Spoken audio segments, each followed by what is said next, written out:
네, 안녕하십니까. 아라캐스트 윤성민입니다. 우리가 브랜드라는 걸 만드는데 병원 브랜드의 최종 완성은 과연 무엇에 있을까라는 했을 때 바로 내부 문화를 만들어내는 게 브랜드의 최종 완성이라고 할 수 있어요. 최근에 브랜드를 저희가 만들어주고 병원을 방문했는데 재밌는 거는 그 브랜드를 열심히 만들었는데 직원들은 아무도 모르고 있는 거예요. 원장님이 공유를 안 한 거예요, 제대로. 당연히 공유를 하지 않으면 직원들은 알 수가 없습니다. 우리가 브랜드를 만들었어요. 그러면 그 브랜드를 가장 먼저 공유하고 서로 알고 그거 갖고 계속 나눠야 될 사람은 누굴까요? 바로 내부 직원이에요. 그 브랜드를 기점으로 우리가 조직 문화라는 것도 만들고 우리의 어떤 병원 철학과 가치를 만들면서 조직 문화가 형성되게 돼 있어요. 그래서 사실 브랜드를 만드는 것보다 더 중요한 거는 브랜드를 공유하는 겁니다. 공유. 예전에 한 기업에서 브랜드를 공유하려고 하는데 공유가 이제 M&A 한 기업에서 안 돼서 그 공유를 위해서 전부 새로 만든 브랜드 이 로고를 금으로 다 만들어줘서 차게 했더니 전부 이제 차면서 뭔가 인식을 하겠다라는 이제 얘기도 있는데요. 그런 것처럼 브랜드를 이제 공유하고 일치시키는 것들이 일치시키는 작업이 쉬운 일이 아니에요. 그러려면은 이제 저는 항상 얘기하는 게 우리가 열심히 브랜드 컨텐츠를 만들었잖아요. 그 브랜드 컨텐츠 갖고서 우리가 한 번씩 아침에 짧게 한 5분 정도 나누는 시간이 필요해요. 왜 내가 진료 철학은 이렇게 만들었는지, 그리고 내가 왜 이 치료는 우리가 이렇게 만들었는지, 내가 갖고 있는 우리 병원에 갖고 있는 미션은 왜 이렇게 만들었는지, 그리고 우리가 갖고 있는 이런 상품은 이렇게 왜 만들었는지를 같이 공유하고 나누면요. 그걸 나누면서 자연스럽게 직원들은 어떻게 돼요? 그 브랜드를 인지하고 거기에 맞는 조직 문화를 만들게 되어 있습니다. 가끔 이제 병원들이 와서 제가 벤치마킹을 많이 하라고 해요, 병원들. 그럼 와서 이제 저희가 만든 병원들 와서 벤치마킹 하는 데들이 많이 있어요. 그런데 진짜 중요한 거는 벤치마킹은 제가 전에도 말씀드렸지만 그릇이 안 되면 벤치마킹을 할 수가 없어요. 그래서 대부분은 와서 어느 정도 수준에서 벤치마킹을 하냐, 대부분 껍데기만 살짝 카피해 가요. 그리고 원장님들이 그냥 껍데기 몇 개 가져오고 되게 이게 잘 벤치마킹이 된 것처럼 생각하시는 분들이 많아요. 그런데 그런 병원은 더 힘들어져요.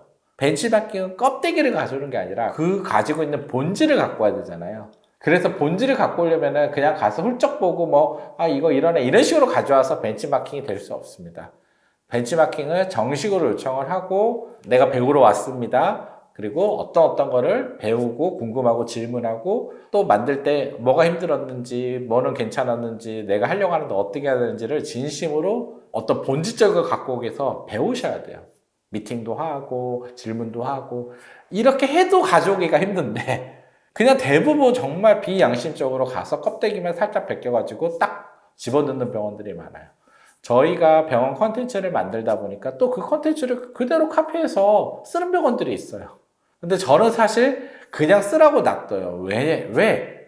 대부분 그 사용을 제대로 할 수가 없습니다. 왜냐면 그 컨텐츠를 고민하고 만들어야지 가치가 형성돼서 내부의 브랜딩으로 만들고 그게 정말 브랜드로 들어갈 수 있지. 그냥 그렇게 카피해서는 절대로 내부, 아까 말한 조직 문화까지 갈 수가 없고 내재화가 안 되기 때문에 브랜드를 만들어내는 것은 거의 불가능하다라고 제가 말씀드리고 싶어요. 그래서 그냥 껍데기만 살짝 배우는 거는 솔직히 의미가 없다라고 말씀드리고. 그렇기 때문에 이제 이 브랜드가 내재화 시켜야 되는 작업이 중요하기 때문에 이 브랜드는 결국 채용이라든지 직원들 교육과 다 연결이 되는 거예요. 아까처럼 원장님이 우리가 어떤 병원을 만들었는지 이 브랜드를 만들어낸 컨텐츠를 계속 공유하고 직원들과 나누면서 자연스럽게 조직 문화화 돼야 되고 이왕이면 처음 채용할 때부터 우리는 이런 병원을 만들려고 하는데 그런 걸 갖고 있는지를 물어보고 또 그거를 이제 보고 어떤 병원이구나 이런 거를 만들려고 하는구나 라고 거기에 관심 있고 그런 병원을 함께 하고 하는 사람을 탑재시켜야 돼요. 그것까지 제가 돼야지만 결국 제가 아까 말한 조직 문화가 형성이 될 수 있는 겁니다. 그리고 조직 문화는 한순간에 만들어지는 게 아니에요. 원장님이 1년 정도 잡고서 꾸준하게 일주일에 한 번이 됐던 적어도 한 달에 2번이 됐던 계속 공유하고 나누셔야 돼요. 이거에 대해서. 그래야지만 뭐가 생길 수 있다? 조직 문화가 만들어질 수가 있습니다. 브랜드를 만들었습니다. 중요하죠. 근데 브랜드를 완성시키는 거는 제가 말씀드린 것처럼 내부 조직 문화를 만들어내는 거에 있습니다. 따라서 원장님들이 어떠한 좋은 가치를 내가 생각하고 만들었다면은 본인의 생각에서 그치면 안 되고 직원들하고 계속 잘 나누는 거, 그리고 그거를 조직 문화까지 만들어내는 거를 목표로 하시면 좋을 것 같습니다. 브랜드, 비전 다 똑같습니다. 만드는 것보다 더 중요한 거는 뭘까요? 바로 공유입니다. 공유해서 내재화 시키는 작업까지 이루어냈을 때 반드시 성공할 수가 있습니다. 감사합니다.